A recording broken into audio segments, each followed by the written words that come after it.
बिस्मिल्लाहिर्रहमानिर्रहीम। बिस्मिल्लाहिर्रहमानिर्रहीम। अजीज तलबा, इस वीडियो में हमारा जो टॉपिक है वो मैथमेटिक्स 7 उसके एक्सरसाइज 5.2 और उसकी क्वेश्चंस 6 से लेकर 10 तक, क्योंकि 1 से लेकर 5 तक सारे का वीडियो में आपको करवा चुका हूँ। इसमें क्वेश्चन नंबर 6, उसमें हमें एक कंटिन्यू रेशियो है। इसमें हमें दिया हुआ ए बी 10:1। इन्हें गिवन जो हमें है, अगर आप इतना चाहे तो लिख भी सकते हैं। गिवन हमें है A/B that is equal to 10:1 and B/C is equal to 10:1। और फाइंड क्या करना है? To find A/B/C। ये स्टेप्स आपको लिखने पड़ेंगे। पहले स्टेप में गिवन कि क्या दिया हुआ है और दूसरी स्टेप में टू फाइंड, और तीसरी स्टेप में हम सॉल्यूशन की तरफ आ जाते हैं, इसको हल कर लेते हैं। हम यूं नहीं कहते हैं कि इसमें बी दोनों में कॉमन है, तो जो कॉमन हो उसको सेंटर में ले आता हूं। ये हुआ A/B, ये 10:1, और उसके बाद B/C। B हमारे पास 10 और C 1 है। अब आपने सारे वीडियो में देखा होगा कि जो सेंटर वाला था वो एक जैसा उसका वैल्यू हुआ करता था, तो लिहाजा हम नीचे ये और ये सेंटर वाला और ये वैल्यू लिख लेंगे। लेकिन इसमें आपने देखा होगा यहाँ पर B का वैल्यू 1 है और अगले वाले रेशियो में B का वैल्यू 10 है। तो इस सूरत में हम यूं करते हैं कि यहाँ पर एक लाइन ड्रा कर लेते हैं, इसको इससे जरा दे देते हैं, इसको इससे जरा दे देते हैं और इसको इसी से जरा दे देते हैं। तो हमारे पास से हो जाएगा 10 × 10 is equal to 100, 10 × 1 is equal to 10 and 1 × 1। ये हमारे पास आंसर आया। ये 100, B 10 और C 1। ये कंटिन्यू रेशियो हमारे पास क्वेश्चन नंबर 6 का आ गया। अब हम आते हैं क्वेश्चन नंबर 7 के तरफ। क्वेश्चन नंबर 7 भी यही कुछ, अगर आप देखें हमें गिवन है और फाइंड है और उसके बाद सॉल्यूशन में हमने जाना है।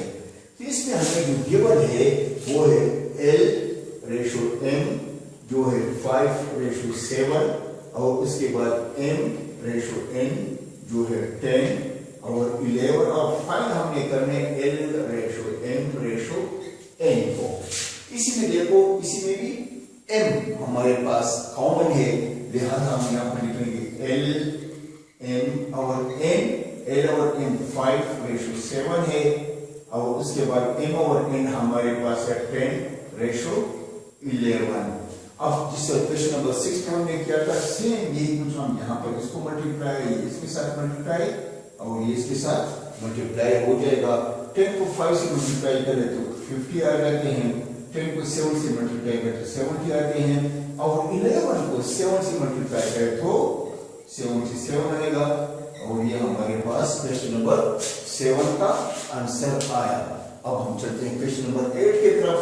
क्वेश्चन नंबर 8 में भी हमने गिवन टू फाइंड और सॉल्यूशन इन तीनों की तरफ, ये 3 स्टेप से ये हमने करना है। तो क्वेश्चन नंबर 8 में हमें दिया हुआ है A/B दिया हुआ है 1/4 फ्रैक्शन में है, और 2/3 है, और उसके बाद हमें B/C दिया हुआ है 2/5 और 1/3 है, और फाइंड हमने करना A/B/C को हमने फाइंड करना है।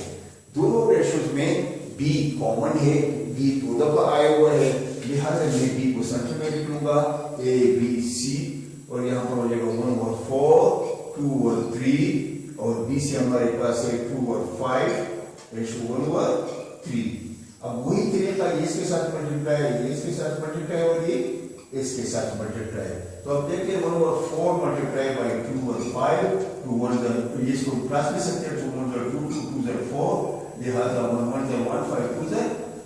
तो ये मेरे पास आया 1/10 रेशियो 2/3 मल्टीप्लाई बाय 2/5, 2 2 4 5 3 15। तो ये हुआ 4/15 रेशियो 2/3 into 1/3, 2 1 2 2 3 3 9 2 1 9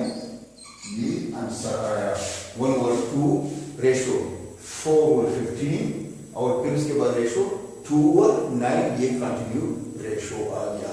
अब हम अगले वाले सवाल पर चले जाते हैं और वो सवाल हमारे पास है क्वेश्चन नंबर 9। क्वेश्चन नंबर 9 में जो हमें गिवन है, जो दिया हुआ है, अब देखते हैं यहाँ पर xy है, xy that is equal to 3/2 ratio 2/3 और उसके बाद अपना हमारे पास है zx है 1/5 रेशो 3/2 और फाइंड क्या करना है x ratio y ratio z, हमें इसको फाइंड करना है। अब आप इन दोनों में देख ले कि इनमें x डबल आया हुआ है, दोनों रेशो में x मौजूद है, तो हम क्यों करते हैं कि x को सेंटर में लिख लेते हैं और इधर मैंने y लिख लिया, इधर मैंने z लिख लिया। यहाँ पर x किसके बराबर है, ये आप देख ले, ये वाला इसके साथ है और y वाला ये है, तो x का था 3/2 और y का था 2/3। देखो यहाँ पर जब मैंने इसको भी इसके प्लेसेस चेंज की तो इसकी भी मैंने प्लेसेस को चेंज कर दिया। यहाँ पर x अगर आप देख ले तो ये 3/2 है और z 1/5 है, क्योंकि x दूसरी नंबर पर है, यहाँ पर है तो उसका मैंने ये वैल्यू लिख लिया। z यहाँ पर था 1/5 तो उसका मैंने ये वैल्यू ये लिख लिया। अब देख ले तो ये x2 दोनों में बराबर है, लिहाजा हमें मल्टीप्लाई करने की जरूरत नहीं है, ये हो जाएगा 2/3 2 और 1 5। अगर इसको मैं लिखूं x ratio y ratio z में मैं लिखूंगा तो x का होगा 3/2, y का होगा 2/3 और z का होगा 1/5 और ये आंसर बन जाएगा। अब हम आते हैं सबसे आखिरी क्वेश्चन की तरफ, क्वेश्चन नंबर 10। उसी में हमें दिया गया है कि वो है LM और NL, L रेशो M ये है 1/3 रेशो 1/6 और दूसरा है N रेशो L 2/3 रेशो 5/7। ये सेम क्वेश्चन नंबर 9 की तरह है।